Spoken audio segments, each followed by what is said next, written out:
नमस्कार। सुना कि आप लोगों को पार्लियामेंट में भी अब संघर्ष करना पड़ेगा कवरेज के लिए। मैंने सुना पास वाले भी फेल हो गए हैं इसमें। तो आप लोग इस बात से बिल्कुल निश्चिंत रहिए कि हम लोगों के मन में कांग्रेस पार्टी के मन में कोई बदले की भावना कभी नहीं रहती। तो मीडिया साथ दे या नहीं दे, मीडिया तुम संघर्ष करो, हम तुम्हारे साथ हैं। सीएजी की 7 साल हो गए, सीएजी का नाम लोगों ने नहीं सुना था, तो मैंने सोचा एक बार सीएजी का नाम, सीएजी भी एक चीज होती है इस देश में। 7 साल पहले सबको सीएजी याद थी, 7 साल ऐसे निकले कि सीएजी भी भूल गए कि वो हैं।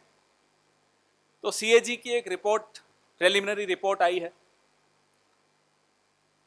लगभग 122 पेज की रिपोर्ट है, मैं आपको दूंगा, जिसमें ministry of electronics and information technology, mighty, ये माइटी के कई मायने होते हैं, MIGHTY भी होता है, तो बड़े माइटी तरीके से ये माइटी काम कर रही थी।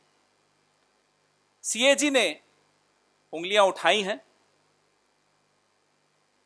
कि 2019 की जुलाई से लेकर दिसंबर 2020 तक इस मंत्रालय के तहत करोड़ों रुपए CSC को दिए गए, फाइबर केबल की मेंटेनेंस और ऑपरेशन के लिए दिए गए। सीएजी कहता है कि एक फंड होता है जो तमाम प्राइवेट प्लेयर्स को उस फंड में कंट्रीब्यूट करना पड़ता है, वो एयरटेल हो, जियो हो, वोडाफोन हो, आइडिया हो। उस फंड का नाम है USOF। बड़ा ध्यान से सुनिएगा, क्योंकि आपको इस सीएजी रिपोर्ट में और इस प्रेस वार्ता में कुछ उत्तर मिलेंगे कि ये रीशफल क्यों हुआ था, और कुछ सवाल भी इस प्रेस वार्ता में निकलेंगे कि क्या सिर्फ इस रीशफल से बात बन जाएगी या इसके आगे भी कुछ करना चाहिए प्रधानमंत्री को। तो USOF के बारे में सीएजी लिखता है कि CSC को पहले तो करोड़ों रुपए दे दिए, और USOF उस CSC पर विलंब प्रोजेक्ट्स में हो जाए या प्रोजेक्ट सही ढंग से एग्जीक्यूट न हो, तो USOF उन पर पेनाल्टी भी नहीं लगा सकता, क्योंकि एग्रीमेंट में वो पेनाल्टी का क्लॉज ही नहीं है। ये सीएजी की ऑब्जर्वेशन है, मेरी नहीं। सर्विस लेवल एग्रीमेंट नहीं है। अगर कोई शिकायत आ जाए गांव देहात से या छोटे शहरों से कि भैया इंटरनेट नहीं चल रहा, वाईफाई नहीं चल रहा, जो कि इसका काम है, तो कोई टाइम बाउंड क्लॉज नहीं कि इतने टाइम में आपको ये शिकायत दुरुस्त करनी है। ये एग्रीमेंट है, ट्राइपार्टाइट एग्रीमेंट है, ये मंत्रालय और CSC के बीच में। अब आपको हम बताएं कि ये सीएजी ने तो चलिए एक रिपोर्ट हिम्मत दिखा के एक प्रिलिमिनरी रिपोर्ट दे दी, कुछ अखबारों ने, एक आध ने हिम्मत दिखा के थोड़ी बहुत छाप दी, सिंगल कॉलम, 2 कॉलम, 1.5 कॉलम, लेकिन इसमें बदबू किस बात की आती, यह जरूरी है जानना। डिपार्टमेंट ऑफ टेलीकम्युनिकेशन, दूरसंचार विभाग, पिछले 1.5-2 सालों से लगातार प्राइवेट पार्टी को, अलग अलग प्राइवेट पार्टीज को बिना टेंडर के ठेके दे रहा था, बड़े बड़े ठेके दे रहा था। और किस तरीके से दे रहा था? CSC वाईफाई चौपाल सर्विसेज इंडिया प्राइवेट लिमिटेड, मैं रिपीट करता हूं, दोहराता हूं, CSC वाईफाई चौपाल सर्विसेज इंडिया प्राइवेट लिमिटेड के मार्फत डिपार्टमेंट ऑफ टेलीकम्युनिकेशन लगातार पिछले 1.5-2 साल से करोड़ों करोड़ों रुपए के प्रोजेक्ट्स, जो कि ये USOF फंड से पैसा लेता था, और CSC वाईफाई चौपाल सर्विसेज इंडिया प्राइवेट लिमिटेड की मार्फत प्राइवेट कंपनीज को बिना टेंडर के बांट देता था। ये तो जिस्ट है, ये तो है निचोड़ पूरी कहानी का। कैसे करता था? अब universal service obligation fund USOF ये नए प्रोजेक्ट्स बनाता था, प्रपोजल बनाता था, रखता था डिपार्टमेंट की जो डिजिटल कम्युनिकेशन कमीशन है उसके सामने, डीसीसी के सामने। डीसीसी से अनुमति लेता था कि इस प्राइवेट कंपनी सीएससी एसपीवी को दे दिया जाए। ये एसपीवी बना दी, प्राइवेट कंपनी के साथ सरकार ने एक एसपीवी बना दी। इस तरह से रूट करके प्रोजेक्ट्स चले जाते थे और सारे कागज दूंगा मैं एनेक्शर्स के साथ, फाइल नोटिंग्स के साथ। यूं हम लोग रविशंकर प्रसाद जी की तरह नहीं है कि यूं आकर प्रेस कॉन्फ्रेंस कर दी और इस्तीफे मांग लिए। हम आपको फाइल नोटिंग्स के साथ, और सीएजी रिपोर्ट तो चलिए एक उसका छोटा सा अंग है, उसके बाद की कहानी आपको मैं आज यहां देने आया हूं। आप डीओटी की वेबसाइट देखें तो जनवरी 2021 तक यूनिवर्सल सर्विस ऑब्लिगेशन फंड, ये जो यूएसओएफ फंड है, इसके पास कितना पैसा था जी? 1,12,650 करोड़। छोटा पैसा नहीं है, 1,12,650 करोड़ यूएसओएफ फंड में है। और उससे वो खर्च कितना कर चुका था जनवरी 2021 तक? डिसबर्स कितना कर चुका था? 57,433 करोड़ वो डिसबर्स कर चुका था। कैसे किया था मैं आपको उदाहरण देता हूं, बिहार का उदाहरण देता हूं। बड़ा हंगामा हुआ, प्रधानमंत्री ने भी हंगामा किया, उस वक्त के मंत्री ने भी हंगामा किया, तमाम मंत्री से संतरी सब ने हंगामा किया। क्या हंगामा किया कि साहब बिहार एक ऐसा राज्य बनेगा कि जहां हर घर वाईफाई होगा, हर गांव वाईफाई होगा। चुनाव की आसपास की बात है। 13 सितंबर 2020 को इस प्राइवेट कंपनी में, बार बार दोहराऊंगा प्राइवेट कंपनी, क्योंकि मुझे भी नहीं मालूम था कि सीएससी ये प्राइवेट कंपनी, क्योंकि ये कहां से ऑपरेट करती है? दूरसंचार विभाग से, मंत्रालय से ऑपरेट करती है, वहां की चौथे फ्लोर से अशोक चिन्ह का इस्तेमाल करती है। और एक किसी ने, साथी ने आरटीआई लगाई तो मालूम पड़ा साहब ये तो प्राइवेट कंपनी है। आरटीआई भी मैं आपको दे रहा हूं। आप सोचिए कि एक प्राइवेट कंपनी के साथ मंत्रालय एसपीवी बनाता है और फिर उस एसपीवी के मार्फत प्रपोजल्स मंगवा लेता है अपने पास और तुरंत फुरंत उनको पैसे सैंक्शन कर देता है। तो एक उदाहरण मैं आपको दे रहा था बिहार का। बिहार में के लिए इस एसपीवी ने, सीएससी निजी कंपनी ने 13 सितंबर 2020 को मंत्रालय को एक प्रपोजल दिया साहब, fibre to home, FTTH, fixed fibre to home का प्रपोजल दिया और वाईफाई कनेक्शंस हर गांव के, बिहार के हर गांव में वाईफाई कनेक्शन देंगे जी, ये प्रपोजल दे दिया। 630 करोड़ का यह प्रपोजल। आप लोग समझदार हैं, आपने कई सरकारें देखी हैं, कई प्रोजेक्ट्स में इन्वेस्टिगेशंस की हैं। कोई भी सरकार इतने बड़े मेगा प्रोजेक्ट को, 630 करोड़ कोई छोटा प्रोजेक्ट नहीं होता, उसको पायलट प्रोजेक्ट कैसे कह सकती है? जरा मुझे इसका कभी आप बताइएगा कैसे कह दिया। इसको कहा गया जी ये पायलट प्रोजेक्ट है। 630 करोड़ का तथाकथित पायलट प्रोजेक्ट, बिहार के हर गांव में वाईफाई के लिए यह प्रपोजल मंत्रालय के सामने आया।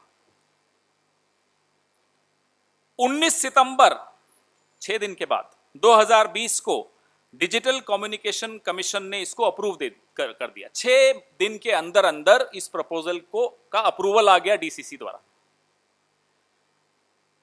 15 अक्टूबर 2020 को यूएसओएफ नॉमिनेशन बेसिस पे बिना किसी टेंडर के इस सीएससी प्राइवेट कंपनी को लेटर दे रहा है कि भैया आप काम शुरू कर दीजिए।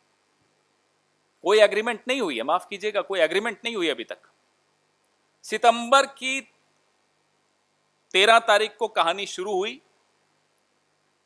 15 अक्टूबर को कहानी में अच्छा सा एक रोचक मोड़ भी आ गया। बिना टेंडर के अवार्ड कर दिया जा रहा है प्रोजेक्ट इस प्राइवेट कंपनी को, सीएससी को।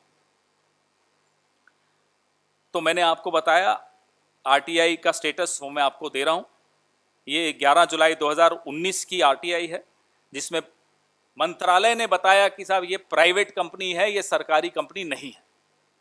ये बड़ा महत्वपूर्ण आरटीआई है जो मैं साथ में लगा रहा हूं। 23 नवंबर 2020, सितंबर में कहानी शुरू हुई थी, मत भूलिएगा। 23 नवंबर 2020 को ये सीएससी कंपनी ईमेल भेजती है यूएसओएफ को कि साहब हमें मोबिलाइजेशन एडवांस दे दीजिए, जो 30% का प्रोजेक्ट का 30% का जो मोबिलाइजेशन एडवांस है वो हमें दे दीजिए। अब मोबिलाइजेशन एडवांस मांग रही है, कंपनी ने कोई एग्रीमेंट नहीं की है। मैं वापस से दोहरा रहा हूं, सरकार के साथ कोई एग्रीमेंट नहीं हुई कंपनी, सिर्फ एक चिट्ठी गई कि आप काम शुरू कीजिए। कंपनी ने मोबिलाइजेशन एडवांस मांगा जो कि है 179 करोड़, 189 करोड़। ये गया जी 23 नवंबर को ये मेल जाती है। एडिशनल एडमिनिस्ट्रेटर यूएसओएफ फाइनेंस के वो फाइल पे लिखते हैं, as no agreement is available the payment can not be released. एक अफसर था, ईमानदार था, उसने लिख दिया कि साहब एग्रीमेंट है नहीं, मैं पेमेंट कैसे रिलीज कर दूं। अंशुली आर्या जो उनकी बॉस हैं, एडमिनिस्ट्रेटर हैं यूएसओएफ की, वो 23 नवंबर को लिखती हैं, Honorable Prime Minister has inaugurated this project on 21st September 2020। ये नोटिंग है, फाइल की नोटिंग है, मैं आपको एनेक्शर में दे रहा हूं। ये एडमिनिस्ट्रेटर लिखती हैं, उनको ओवर रूल करते हुए, एडिशनल एडमिनिस्ट्रेटर को ओवर रूल करते हुए कि प्रधानमंत्री जी ने 21 सितंबर 2020 को प्रोजेक्ट का इनॉग्रेशन कर दिया है। The agreement has not been finalised and is likely to take time. Agreement अभी नहीं हुआ है, इसमें समय लगेगा। ये फाइल नोटिंग है। The project is running on a very tight schedule, therefore the advance is approved as approved by DCC is approved. ये Anshuli Arya administrator of USOF लिखती हैं ओवर रूल करते हुए अपने जूनियर ऑफिसर को कि प्रधानमंत्री ने इसका इनॉग्रेशन किया है सितंबर की 21 तारीख को, तो भले ही एग्रीमेंट नहीं हुआ हो, ये पैसा 30% 189 करोड़ रिलीज कर दिया जाए, अप्रूव कर दिया जाए। ये मैं आपको एक उदाहरण दिया बिहार का कि कैसे ये काम हो रहा था उस मंत्रालय में। दूसरे दिन ये हुई नोटिंग, आपको मैंने बताया 23 नवंबर 2020 को। 24 नवंबर को बिना किसी एग्रीमेंट के 189 करोड़ रिलीज हो गया। एक दिन के अंदर अंदर आनन फानन में पैसा भी रिलीज हो गया। अब ये काम आसान नहीं होता, सरकार के अफसर भी समझते हैं, मंत्री तो पता नहीं कितना समझते थे, लेकिन अफसर तो समझते हैं। 26 अक्टूबर 2020 को साथ साथ एक वारा प्रसाद हैं कंसल्टेंट यूएसओएफ के, वो एक प्रपोजल लेकर आते हैं कि रूल नंबर 525 और 526 आईटीआर का इसमें अमेंडमेंट किया जाए ताकि बिना टेंडर के सीएससी एसपीवी को काम दिया जा सके। देखिए कितनी बेशर्मी से यहां के फाइलों पे भी लिखा जाता है, कितनी बेशर्मी से इस सरकार में काम हो रहा है, यह आपको यहां समझ में आएगा। 2 नवंबर 2020 को अंशुली आर्या जी इसको अप्रूव कर देती हैं, इस अमेंडमेंट की प्रपोजल को।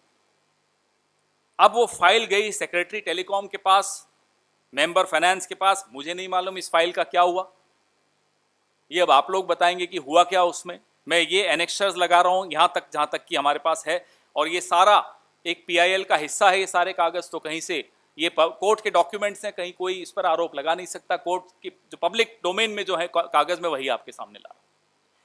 अब हम प्रधानमंत्री जी से यह जानना चाहते हैं, सीएजी की ड्राफ्ट रिपोर्ट, प्रिलिमिनरी रिपोर्ट आ गई, ये सारे कागज आपके सामने हैं, आरटीआई आपके सामने है कि एक निजी कंपनी है। प्रधानमंत्री जी ये बताएं कि सिर्फ रीशफल करके एक मंत्री को मंत्रालय से बाहर कर देना, कैबिनेट से बाहर कर देना, क्या उससे काम हो जाएगा? क्या जो हजारों करोड़ का जो इसमें प्रश्न चिन्ह लगा है उसका कोई हिसाब किताब देगा जनता को या नहीं देगा? ये कंपनी ने भारतीय जनता पार्टी को किसी भी दिशा में किसी भी तरीके से चंदा दिया है या नहीं दिया है? बताएं। इस कंपनी का भारतीय जनता पार्टी के किन किन नेताओं से क्या संबंध है, ये बताएं।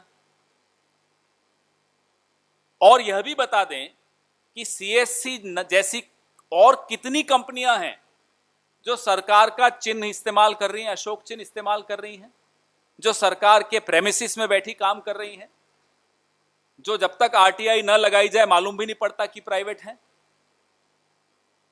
और क्या यही वजह है कि आप आरटीआई को कमजोर करने पे तुले हुए हैं? क्या यही वजह है कि आप संसद के दरवाजे भी मीडिया के लिए बंद करना चाहते हैं? क्या यही वजह है कि आप प्रेस कॉन्फ्रेंस से डरते हैं? क्या यही वजह है कि आपने रविशंकर प्रसाद जी को कैबिनेट से हटाया है? क्या हटाना सिर्फ हटाने से काम हो जाएगा? क्या वो काफ़ी है? इन तमाम सवालों के उत्तर चाहिए और एक हाई लेवल, निष्पक्ष, उच्च स्तरीय जांच होनी चाहिए इस पूरे घपले में कि कैसे एक ये एसपीवी बनी,